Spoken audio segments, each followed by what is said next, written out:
Tim. Welcome to our channel and thanks for logging on. Today we're discussing the Jaeger-LeCoultre Master Compressor Diving GMT. You can see this one of 1500 limited edition diving GMT and purchase it on our website. And subscribe to our YouTube channel if you enjoy these videos. You can also click on the card in the upper right hand corner of the screen at any time to see our full listing for this watch with additional high-resolution images, accessories included, and naturally full pricing details for this GMT. Now, the Master Compressor Diving line of 2007 marked the most serious incursion into the dive watch market since JLC's Polaris II of the early 1970s.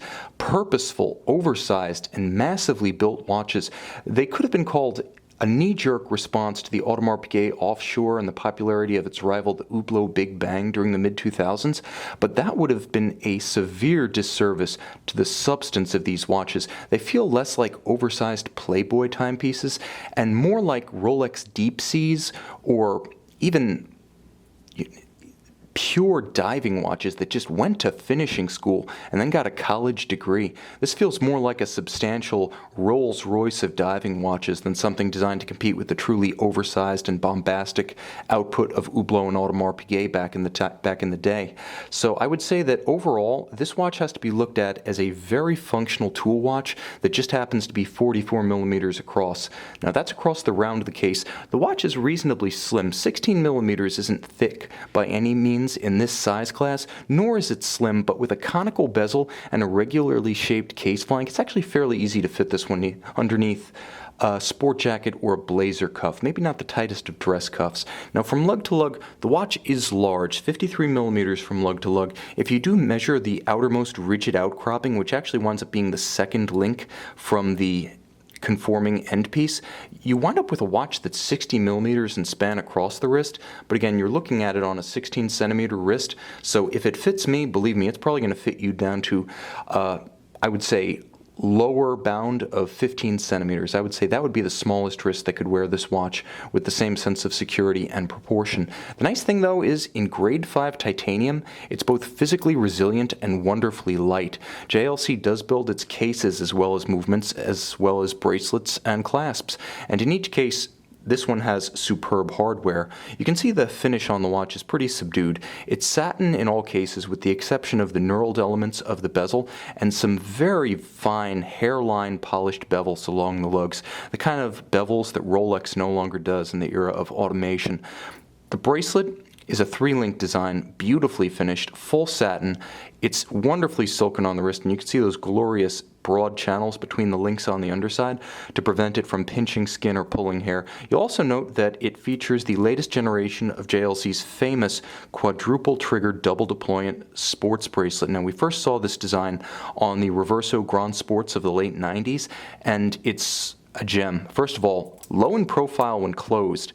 It's nicely integrated into the thickness and flow of the bracelet. It also requires a substantial amount of positive disengagement. Not 2 triggers, but 4. This is not friction fit. It can't accidentally pop open. Now finally, and I'm going to show you on both sides, the watch has an incremental micro adjustment device on each side, allowing you to take it out or take it in 2.5 millimeters on each side for a total of 5 millimeters of incremental adjustment. It's secure, it's beautiful, it's substantial, and it's versatile, allowing you to get easy sizing for many wrists. Now you can also note that the watch makes the most of its size. There are some oversized watches that seem to be big for the sake of bigness. This one gains a functional boon from its sheer span. First, that beautiful and beautifully relieved titanium unidirectional rotating bezel is a substantial piece and truly satisfying to use. It sounds great, it feels great. A ropey bezel that doesn't sound right, that doesn't feel light, that feels too creamy or too stiff can ruin a dive watch. Here JLC clearly did its homework and probably did a little bit of focus group work, to be honest. This bezel feels perfect and it looks the business with a very large triangular loomed index so that you can line it up quickly with the minutes hand. Maybe you have better facility with hand-eye coordination than I. And now you have an impromptu 0 to 60 minute chronograph as you trace the arc around the bezel with the calibrated indices and numerals. But more than that, the watch features a large and easily legible matte black, I should say, dial base. So at a glance, you know what time it is. You can see all of the individual appliques, whether they're Arabic numerals or trapeze-style indices, are both white gold and fully loomed. Now the trapeze-style hands at center, likewise, white gold and high polished. This is a very practical timepiece that glows like a torch at night. At 6 o'clock, you may be curious what that is. That's actually a constant seconds indicator, and I'll unhack the movement.